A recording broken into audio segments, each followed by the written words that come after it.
Bonjour à tous et bienvenue dans cette nouvelle vidéo qui parlera de l'actualité Pokémon avec la prochaine série qui sort au mois de juillet, mi-juillet. Et il s'agit de Nuit Noire en français. Donc là c'est Abyss. Donc ça sera Nuit Noire en version française. Et la série est sortie juste hier au Japon. Et ça sera la série qu'on aura carte par... Enfin, c'est la même chose, sauf exception peut-être, mais ce seront exactement les mêmes cartes. Et donc, on va décortiquer, est-ce que c'est une série qui vaut le coup?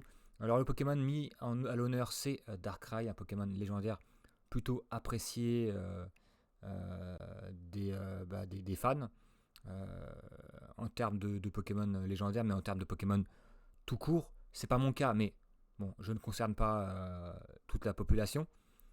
Et on commence par les cartes X et Mega. Alors je vous passe les cartes communes, peu communes. Moi, c'est des cartes que je découvre le jour de la sortie. On profite parce qu'en général, les ouvertures sont des fours, donc autant profiter de ce qu'il y a à profiter.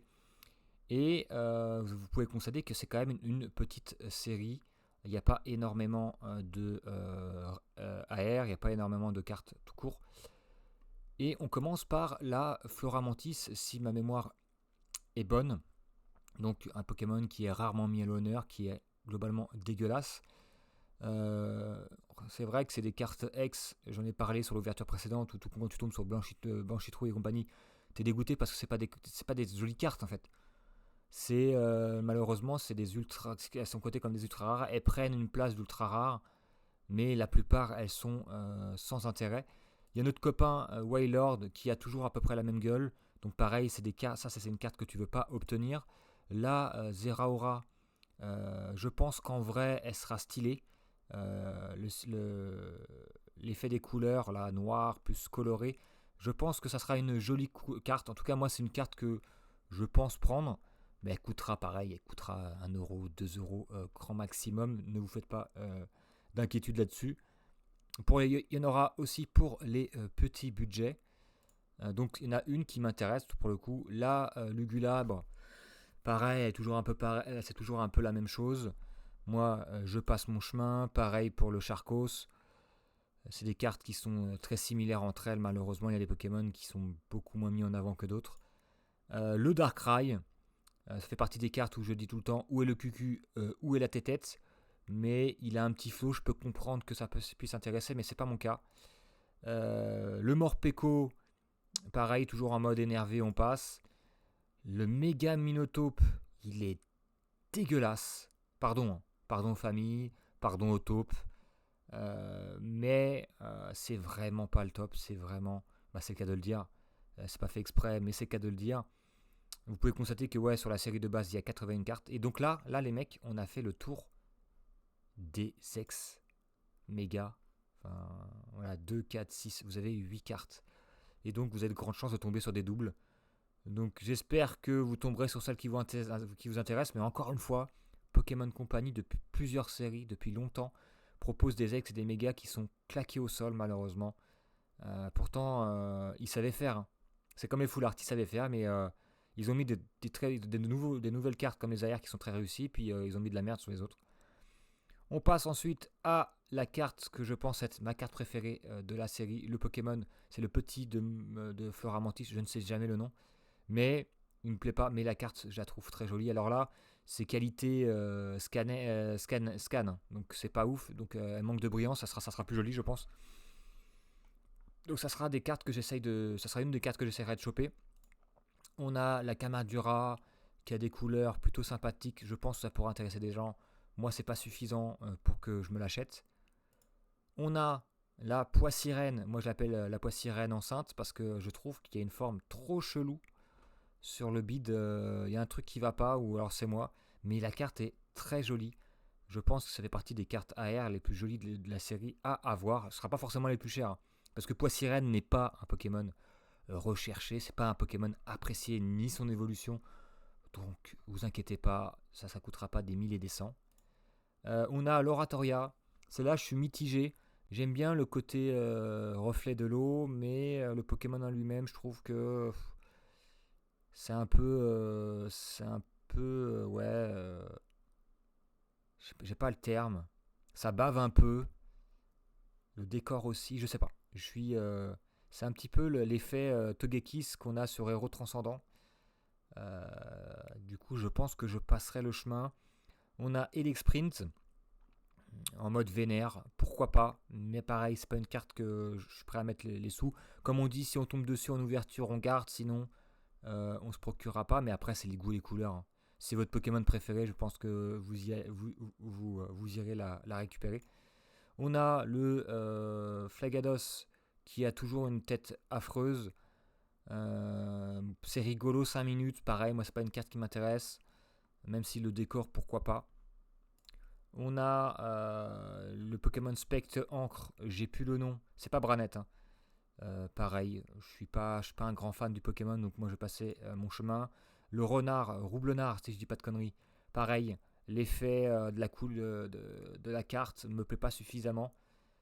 Et puis le Roublenard, je sais pas, il a un truc étrange. Mais c'est ce genre de cartes qui divise. Il y a des gens qui sont fans, il y a des gens comme moi qui sont mais. Voilà, je pense que le terme c'est mais. On a Lazarud, pareil, ça fait partie des cartes où est le QQ ou la tétette. Alors on sait que c'est là parce que ça ressort, mais le scan ne doit pas mettre à l'honneur la carte. Mais pareil, c'est pas un Pokémon que j'affectionne plus que ça. On a le Bastiodon, qui est plutôt sympathique. Le gros pélican, pareil, le décor, j'aime bien les couleurs, mais le décor est. Voilà, c'est comme le Roublenard. Mais celle-là, pourquoi pas. Je l'aime bien au final. Donc j'essaierai de me la procurer. Et on termine par, pour moi, euh, je sais que j'ai parlé de la. J'avais oublié celle-là, mais j'ai parlé de la carte avec des fleurs.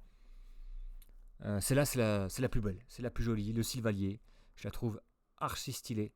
En plus, c'est pas un Pokémon particulièrement mis à l'honneur en général. C'est un Pokémon légendaire, fabuleux. Je sais pas si c'est lequel qui est pas très apprécié, mais là, ils ont mis les bouchées doubles. Et par contre, préparez-vous, ne fermez pas les yeux, ne devenez pas aveugle. Mais on enchaîne avec des cartes dégueulasses. J'ai bien envie de dire les full art. Donc la Flora Mantis sur fond uni. Je comprends pas comment on peut faire des cartes comme ça. Elles sont affreuses, vraiment.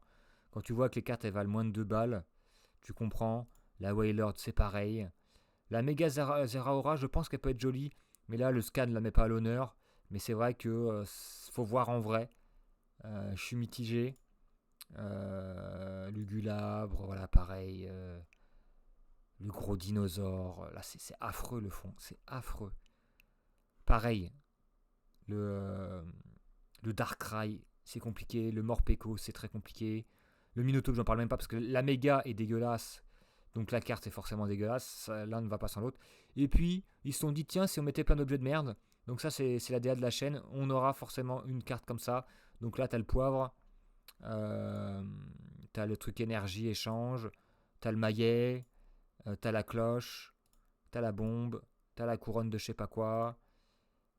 Donc voilà, vous avez 2, 4, 6 full art dégueulasse. On a Ondine, une dresseuse plutôt appréciée, même si la carte, elle n'est pas incroyable, mais elle est pas moche.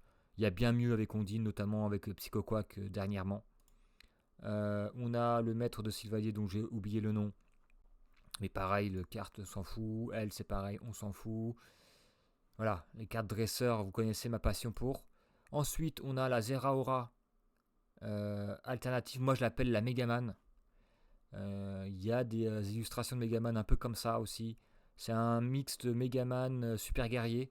Mais je trouve qu'il a une sale trogne. Je pense que la carte sera jolie en vrai. Mais il a une sale tronche là. Il a une tronche trop chelou. Donc, et puis, de toute façon, c'est une alternative. Donc, ce n'est pas des cartes que je me procure à l'unité. Sauf en japonais, c'est vraiment ça coûte pas cher. Euh, Ensuite, on a encore le chandelier. Pareil, ça ne m'intéresse pas. Celle-là, j'attends de voir la Darkrai. Je pense que voilà, une carte de Egawa qui va s'arracher, elle va coûter une plainte parce que c'est cet artiste-là. Et certains artistes coûtent beaucoup plus cher que d'autres, alors qu'il y en a qui proposent des cartes magnifiques, mais ils n'ont pas la cote.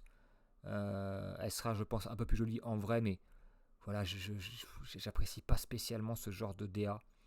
Après, moi j'espère tomber dessus parce que je la revendrai 3 millions. Au bas mot, au bas mot. Pareil, voilà, Morpeko, elle est rigolote. Elle a le mérite d'être rigolote, mais c'est pareil, c'est pas forcément ce qu'on veut. Et puis on finit par les cartes dresseurs. Celle-là, elle est plutôt une carte des couleurs jolies, mais voilà, la dresseuse, on s'en fiche, pardon. Et les cartes gold sont affreuses depuis moult sets. Et donc on a fait le tour. C'est vraiment une toute petite série. Et c'est vrai qu'on continue dans les séries bof tiers qui avaient déjà commencé avec la ME2. Je sais que tout le monde est à fond sur le Dracofeu, mais il n'y a que le Dracofeu alternatif. Vraiment, il y a très très très très très peu de cartes intéressantes. Donc on est toujours voilà, dans une série bof. Après il y a la 2.5 qui propose 22 alternatives et de très belles AR, mais malheureusement le taux de drop est dégueulasse, mais ça reste une très belle série. Et puis on a eu la ME3, moi j'appelle la suppositoire. Pareil, il y a très très très peu de cartes. Moi il y a Clamélofée qui m'intéresse, là elle est à 18-20 balles. J'attends qu'elle baisse parce que c'est trop cher pour moi, mais c'est la seule. Là on a eu ME4, voilà, il y a quelques cartes qui valent le coup. Euh, Même si je trouve que les alternatives sont quand même plus jolies sur ME4. Et là, ME5, bah on est dans la même DA. Je dirais que c'est mieux que ME2. Je dirais que c'est un peu mieux que oui, c'est mieux que ME3, pardon. C'est un petit peu mieux que ME2. Mais c'est peut-être un poil moins bien que ME4. Donc c'est dire le niveau. Pour moi, c'est des séries vraiment très bof tiers. Euh, on avait critiqué Fable Nébuleuse, mais elle proposait de très belles AR de façon globale. Là, il y a des hauts, il y a des A. Et puis les Fable Nébuleuses, tu pouvais les avoir. Tu pouvais avoir les coffrets vraiment pas chers parce que personne n'en voulait. Et il y avait les AR Amphinobi, le Roi, qui sont très jolis, qui font partie des meilleurs coffrets ces derniers temps, ces dernières années même. Et donc voilà, de très belles. Il y a des arrières que je trouve très stylées, mais comme d'hab, les mégas, les ex sont nuls. Les full art, c'est très compliqué. Il y en a une ou deux qui sortent du lot, je pense. Mais voilà, si vous tombez sur le poivre et le sel, sur tout ça là, il y a 6 full art, vous n'allez pas tomber dessus. Il y a 3 dresseurs, vous ne voulez pas tomber dessus, à part Ondine, parce que voilà, c'est Ondine. Pareil, un Pokémon, vous voulez tomber sur Zeraora, j'imagine sur Darkrai, même si moi j'aime pas trop, ou encore sur le Chandelier, même si c'est pas la meilleure. Mais après, vous avez tellement de trucs dégueulasses. Et puis la Gold, pareil, la Gold, je pense que ça vaut c'est un peu un petit billet, mais c'est très compliqué. Je trouve que en ce moment, Pokémon se repose sur leur laurier en termes de set. Il y a eu il y a eu ME1 qui sortait du lot, qui est plutôt une très bonne série. Bon, en tout cas, une bonne série, voire très bien, limite, voilà, entre deux eaux. Ça fait partie des meilleures séries, mais actuellement, c'est la dernière vraiment très bonne série sortie en set de base. Hein. Je parle pas en point 5. Et là, on va enchaîner. Après, l'avantage, là, c'est que ça sort, je crois que c'est le 13 juillet.